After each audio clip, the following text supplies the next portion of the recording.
Hello, and welcome to Reboot the World, Campus Party's first ever digital edition. We are excited to have Tel Ganesan, President and CEO of Kaiba Films.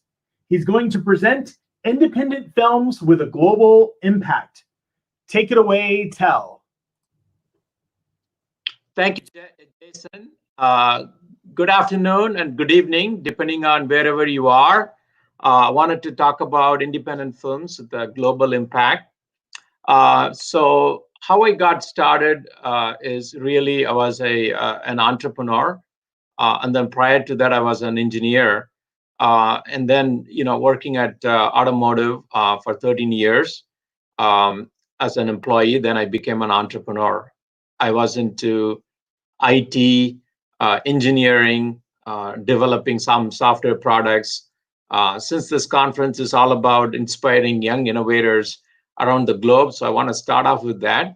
And then I wanted to showcase to you how I use the creativity to where I am, and then talk about independent filmmaking with a global impact. So I got into the filmmaking without any formal background. The only thing that I had was an entrepreneurial background, like I described, pursuing entrepreneurship and innovation. So with that, and the way I got involved is more of an accident. A bunch of people, couple of people one day came to my office and then talked about one of the script.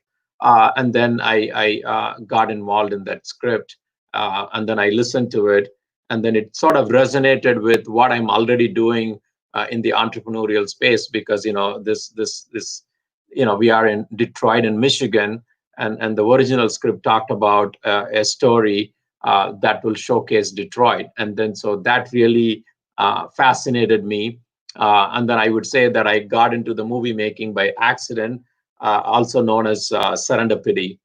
The first movie is called Devil's Night, Dawn of the Nain Rouge. And then as I got involved, I was asking the question, because I don't have a formal background. I never went to a film school. How do I do that? So some of the things I learned in the process is really, whether it is movie making, whether it is pursuing a IT business or a software product development, it's almost all the same. End of the day, all are people, and so the only difference is about the different areas that are involved. And then I as I started working on it, then I realized it's more like a car manufacturing, right? So in the cars, we have a pre-production, production, and post-production. And then similarly in a car, in a movie making also, we have pre-production, production, and post-production. And in the pre-production is really where we talk about scripts, where even before you start shooting the movie, you talk about various scripts, look at various scripts, and how do we do that. And then and production is more about is really about shooting the movie, and post-production is where you add the music, whether you add the sound, the color, and then final output, and so on and so forth. So that's how I got started. And then and then every time I got deeper and deeper, I always went back and then really understood what I could learn from my past experience, and that's how I was able to quickly translate into those experience, and then continue to add value into the movie making. And then the other thing, like since the topic is more about independent movie making with the global impacts, I want to talk about that first, and then really go into the other movies that I did and how they all came about. And then the global impact is that,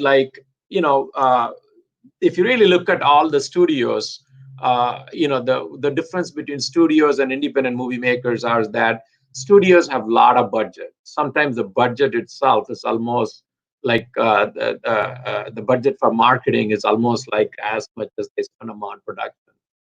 And as an independent movie makers, we don't have the luxury to do that. and so therefore we don't have. So we have to think out of the box, and we have to do things differently, but to get the same effect a studio would get, and that's what I have done. So what I have done is that, look, so I don't have millions and millions of dollars. So how do I innovate and how do I disrupt in this industry?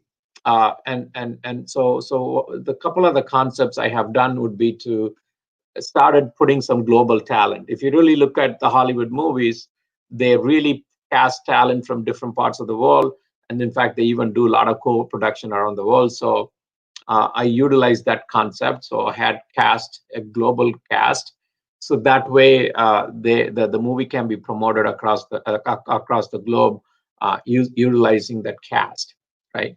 And then so that way, even though it is an independent movie, even though the movie is made in the U.S. Uh, and because English is spoken, English movies or American movies or Hollywood movies are watched around the globe. So those are the things that I have incorporated into this into our production.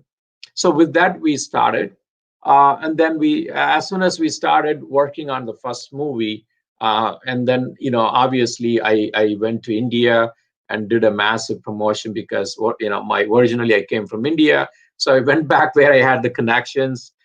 We did a massive press release, and that really got the traction. And then with that, then people kept calling me to get involved in the other movie. And then I moved on to the third movie. So in a span of 3 years, I'm already into movie number 4. We are in post production. So that's really where the journey has evolved. I didn't start with a business plan. I didn't have any experience, but what I did is that I translated the experiences I had in a different entrepreneurial journey, and then I applied those lessons into the movie making, which was which was local, and then I took a local concept, and then I globalized that, both in terms of the cast, also in terms of the marketing. So now, all of a sudden, a local movie production is morphing more into what typical big studios do, is really where we have done. Obviously, we have not spent as much as a studio would do because it's nearly impossible. So that's really how the journey has come about. And so the Devil's Night, Dawn of the Nain Rouge, we just released it a couple weeks ago. And then there was, so that movie is more about, again, I was very passionate about that because it talked about Detroit, because the story is about a folklore of Detroit. And then that's how I got started. And then the second movie that I worked on, it actually, this movie got released first, even though I started second, Celebrity Crush. This was a child actor from the Poltergeist movie back in the days. He's the only surviving member of that cast. So we worked with him, and that movie was released about a month ago. Due to COVID, we wanted to do a theatrical, but because of COVID, we couldn't release those movies in the theater. So we have to be content in releasing digitally, and that movie is also being done. The other movie, Christmas Coupon, we are now working on editing the movie to reach out to a global global market, especially Asia and India, and that's what we are working on. And the fourth movie is a Trapsody. It has some social message in there. So combination of the 4 movies I have done. 2 movies are more crime thriller genre. The other 2 movies are more sort of a love stories / some social messages.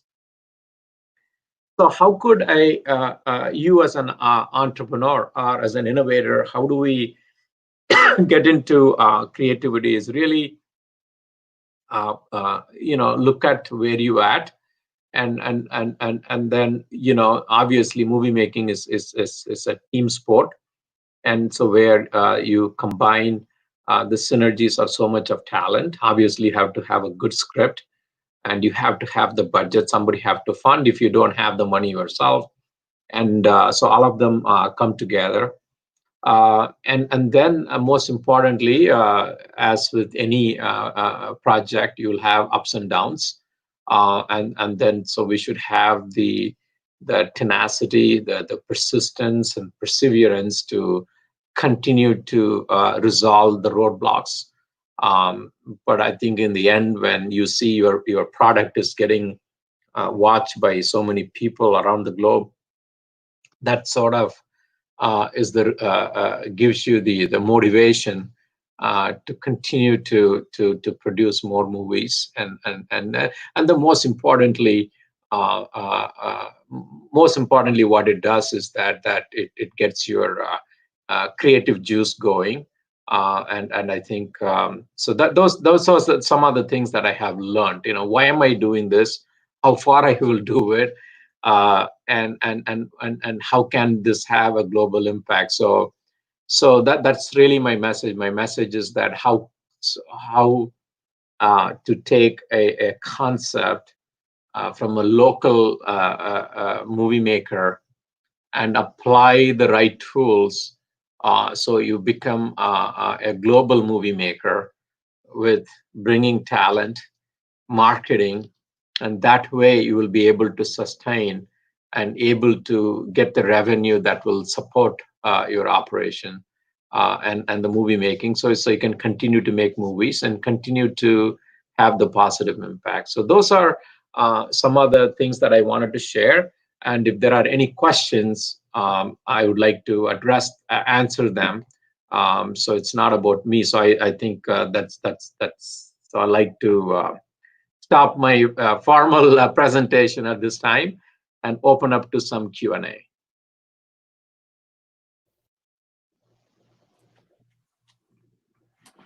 Great, thank you, Tel. So what tips and tricks do you have for getting into the movie making industry? The tips and tricks would be to really, I mean, you have to get in. I mean, so for me, it took a long time. I had the initial idea several years ago when I was growing up as a kid, but I never acted upon it.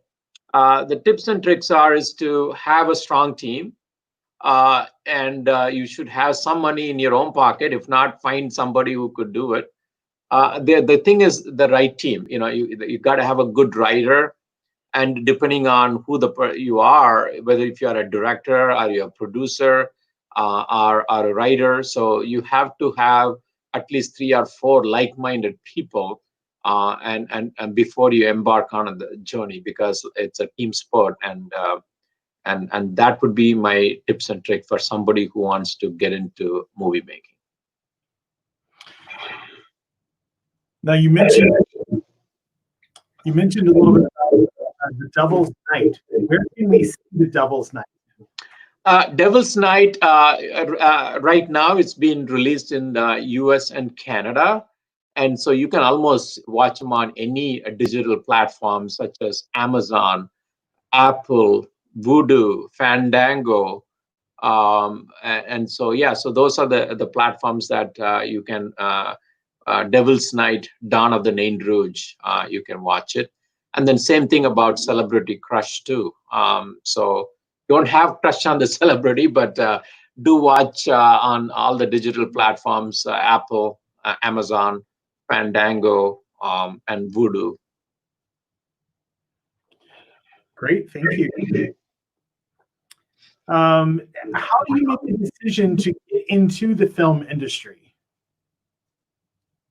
So how do you make a decision? I mean, obviously, the passion has to be there more than anything else, because it's a long drawn, right? So one has to really think hard before getting in, right?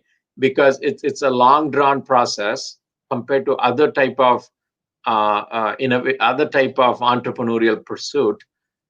Is that it takes a lot of time, It takes a lot of roadblock, and the success is not guaranteed, because most of the independent movie makers, I would say about 90-95% of them, they will not even have the right audience to watch the movie. Most of the time, the movie makers themselves watch the movie. So success is not easy, and so therefore you got to have a high levels of tolerance, and able to withstand high levels of risk and failures before you pursue. And so one has to ask whether they're mentally prepared to jump onto this venture. Great. Well, Tel, thank you very much for your time today. Thank you for your insight. We really appreciate you joining us, and also to Kaiba Films for their support. So thank you very much. Thank you. And have a wonderful conference, rest of the conference. Thank you so much. Okay, bye-bye.